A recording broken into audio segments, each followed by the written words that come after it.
మీ ముందుకు మంచి రెసిపీ తీసుకొచ్చానండి. ఏంటంటే అది ఉప్మా అండి. ఉప్మానా? ఏంటిది అనుకుంటున్నారా? అలా కాదండి బాబు. నేను చెప్పిన కొలతలతో పర్ఫెక్ట్‌గా చేసుకున్నారంటే చాలా రుచిగా ఉంటుందండి. ఈ వీడియో చివరి వరకు చూడండి. స్టవ్ వెలిగించుకుని, మూకుడు పెట్టుకుని, ఒక స్పూన్ నెయ్యి రవ్వ వేసుకుని దోరగా వేయించుకుని పక్కన పెట్టుకోండి. 3 స్పూన్లు నూనె పోసుకుని శనగపప్పు, జీడిపప్పు, ఆవాలు, పచ్చిమిర్చి, కరివేపాకు వేసుకుని బాగా వేయించుకోవాలి. అరకప్పు రవ్వ తీసుకున్నాం కదండి,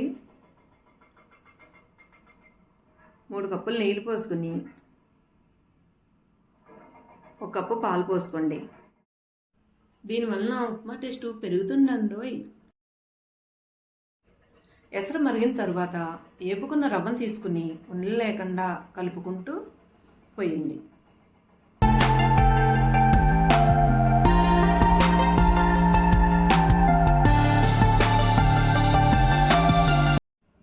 ఒక స్పూన్ సాల్ట్ లాస్ట్ని వేసుకోండి. ఉప్మా చేయటం గమనించారా? ఇందులో ఉల్లిపాయ మాత్రం వేయకండి. ఈ వీడియో నచ్చినట్టయితే లైక్ చేయండి, షేర్ చేయండి, సబ్స్క్రైబ్ చేసుకోండి మన ఛానల్. తిన్నానండి, చాలా అంటే చాలా బాగుందండి. మీరు కూడా టేస్ట్ చేసండి.